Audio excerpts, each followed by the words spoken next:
ओम नमो नारायण।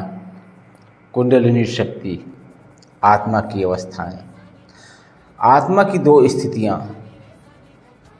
तुरीय और तुरीयातीत। जैसे जागृत भंग होता है तो स्वप्न की उपलब्धि होती है और स्वप्न के भंग होने पर सुषुप्ति की उपलब्धि होती है। उसी प्रकार सुषुप्ति के भंग होने पर क्रम से आत्मा की तुरीय तदंतर तुरीयातीत स्थिति की उपलब्धि होती है। आत्मा की ये दोनों स्थितियां अत्यंत महत्वपूर्ण समझी जाती हैं। तुरीय स्थिति में किसी भी प्रकार की ज्ञेय वस्तुओं का, ज्ञेय पदार्थों का अभाव हो जाता है। किसी भी ज्ञेय का अस्तित्व नहीं रहता। अगर अस्तित्व रहता है तो केवल ज्ञाता का, समस्त वस्तुओं का और समस्त पदार्थों का प्राणाश केवल उन वस्तुओं को और उन पदार्थों को जानने समझने वाले ज्ञाता की उपस्थिति, यही है तुरीय स्थिति। यह आत्मा की वास्तविक स्थिति है। इसी परम स्थिति को में आत्मा का स्वरूप प्रकाशित होता है और उसी आत्म प्रकाश में मैं कौन हूँ का उत्तर हमें प्राप्त होता है। और जब तक हम तुरीय को उपलब्ध नहीं होते तब तक हम केवल विचारों को और वस्तुओं को ही संग्रहित करते रहते हैं और बराबर इस धोखे में रहते हैं कि मैं जानता हूँ कि मैं कौन हूँ।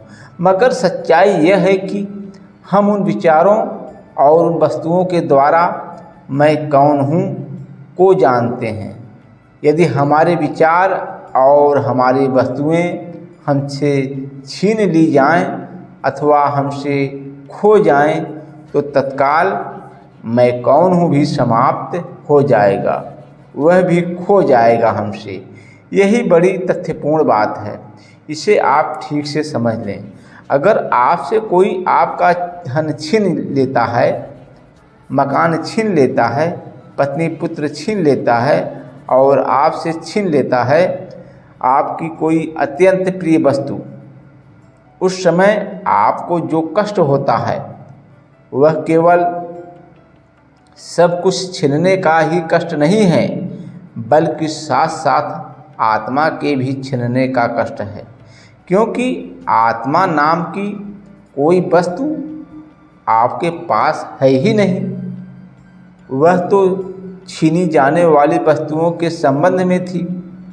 जब कोई वस्तु आपसे छीनी जाती है तो उसके साथ आपकी आत्मा भी छिन जाती है। जितनी मूल्यवान और जितनी बड़ी वस्तु उतनी मूल्यवान और उतनी बड़ी आत्मा का भ्रम था आपके भीतर। कहने की आवश्यकता नहीं है कि यह वही स्थान है जहाँ भारतीय प्रज्ञा के गर्भ से संन्यास का जन्म हुआ। शेष अगले भाग में।